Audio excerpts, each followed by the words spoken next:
Some games become classics because they sold millions. Others become classics because the people who played them never stopped talking about them. For people that grew up with the Game Boy Advance, the one RPG that still lingers on in their mind is Golden Sun.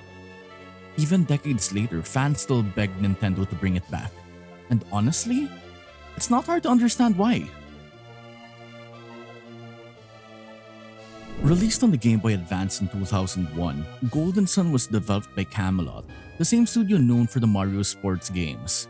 But Golden Sun was something different. Obviously, it's not another of those Mario sports games, which are bangers by the way, nor was it another Super Mario RPG. It was an ambitious fantasy RPG that pushed the GBA far beyond what people thought the handheld could do. The visuals looked incredible, the battle animations were flashy, the soundtrack was memorable, and the world felt huge. At the time, it genuinely felt like you were playing a console RPG in your pocket. One of Golden Sun's greatest strengths was its puzzle design. This wasn't just a game where you walked from town to town fighting monsters.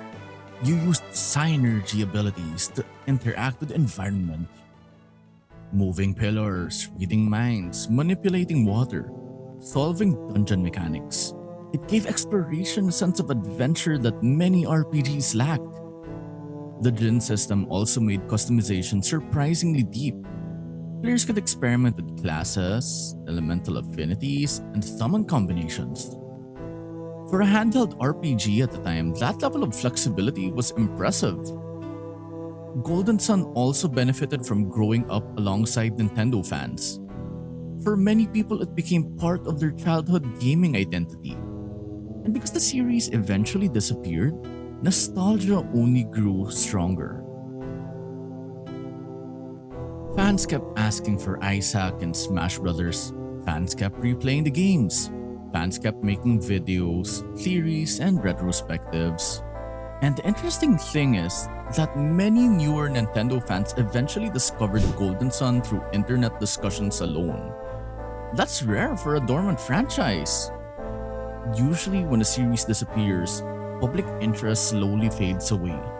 But Golden Sun somehow stayed relevant. Part of that comes from how memorable the game felt emotionally. The music, the atmosphere, the feeling of traveling across the world as a kid.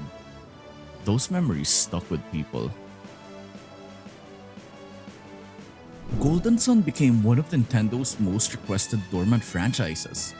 What makes Golden Sun special isn't just nostalgia, it's the feeling of potential.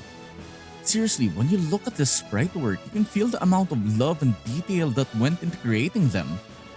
While games these days would oftentimes highlight how advanced their graphics are, you look at the sprite work from Golden Sun and see how much potential it has, especially with AI being so rampant these days. People genuinely believe this series could thrive today. A modern Golden Sun with updated visuals, expanded world building, and improved pacing could absolutely succeed. Especially now that turn-based RPGs are respected again. The old is new and the new is old, and Golden Sun is one of those untapped franchises with so much replayability waiting to be discovered and even rediscovered by gamers today. Golden Sun represents a kind of RPG Nintendo rarely makes anymore. A sincere fantasy adventure. No gimmicks, no live service mechanics, just exploration, mystery, and adventure. And maybe that's why people still miss it.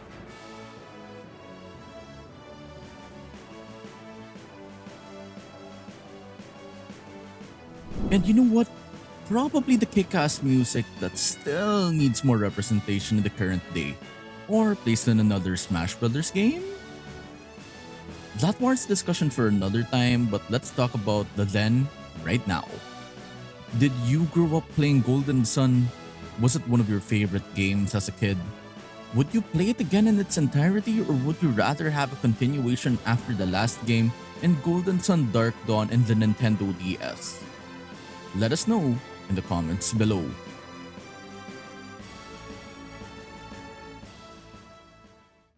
For more content like this and other updates down the line, don't forget to like, share, and subscribe.